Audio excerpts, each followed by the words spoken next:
ഭാര്യയ്ക്ക് ജോലിയൊന്നുമില്ല, അവൾ ഹൗസ് വൈഫാണ്. ഓഫീസിൽ പോയി ഏൺ ചെയ്യാത്തൊരു ഭാര്യയെ പറ്റി ഭർത്താവ് പറയുന്നതാണിത് ഹൗസ് വൈഫ് എന്നുള്ളൊരു വേർഡ്. എന്തിനാണ് ഹൗസ് വൈഫ് എന്ന് വിളിക്കുന്നത് ഇപ്പോഴും മനസ്സിലായിട്ട്. കാരണം ആ ഒരു 4 ചുമരും പില്ലറും സിമെന്റും കമ്പിയൊക്കെയുള്ള സാധനത്തിനെ വീട് അല്ലെങ്കിൽ ഹോം എന്ന് പറയുന്ന ഒരു എൻറ്റിറ്റി അല്ലെങ്കിൽ ഇൻസ്റ്റിറ്റ്യൂഷനാക്കി മാറ്റുന്നത് ഒരു ഭാര്യയുടെ റെസ്പോൺസിബിലിറ്റിയാണ്. ഹസ്ബൻഡ് ഏൺ ചെയ്തുകൊണ്ട് ഒരു ഇൻകം ഉണ്ടാവും, അതിനെ ഭംഗിയായിട്ട് ഇംപ്ലിമെന്റ് ചെയ്യുക, ഇതൊക്കെ ഒരു വൈഫിന്റെ റെസ്പോൺസിബിലിറ്റിയിൽ വരുന്നതാണ്. ഇതിനൊന്നും റിവാർഡും കൊടുക്കാറില്ല, റെക്കഗ്നിഷൻ ഇല്ല, അപ്രീസിയേഷൻ ഇല്ല, ഒന്നുമില്ല. 24 hours അലേർട്ട് ആയിരിക്കും. ജോലിക്ക് പോകുന്ന ഹസ്ബൻഡ് തിരിച്ചു പോകുന്ന അദ്ദേഹത്തിന് സെർവ് ചെയ്യണം. കുട്ടികളുടെ ഏത് പാതിരാത്രി എഴുന്നേറ്റാലും അവരുടെ കാര്യങ്ങൾ നോക്കണം. ഇങ്ങനെ എല്ലാ ജോലിയും ഒരുമിച്ച് 24 hours അലേർട്ട് ആയിട്ടിരിക്കുന്ന ഒരു ജോലിയാണ് ഈ ഭാര്യ എന്ന് പറയുന്നത് ചെയ്യുന്നത്. അത് ഓഫീസിൽ പോകുന്ന ഭർത്താവ് ഒരാഴ്ച ലീവ് എടുത്തും ചെയ്ത് നോക്കി ചെയ്യാൻ പറ്റുന്നുണ്ടെങ്കിൽ ഹീസ് സോ ഗ്രേറ്റ്. പറ്റാത്ത ജോലിയാണ്.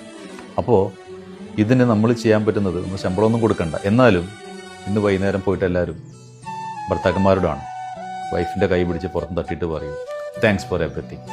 എനിക്കും എൻ്റെ മക്കൾക്കും വളരാനുള്ള നറിഷിങ് അറ്റ്മോസ്ഫിയർ ക്രിയേറ്റ് ചെയ്തതിന് വളരെ നന്ദി. തീർച്ചയായിട്ടും അപ്രീസിയേഷൻ കൊടുക്കണം. എന്നിട്ട് നാളെ തൊട്ട് അവരെ ഹൗസ് വൈഫ് എന്ന് വിളിക്കണ്ട, ഹൗസ് ക്വീൻ എന്ന് വിളിക്കണം. They deserve it.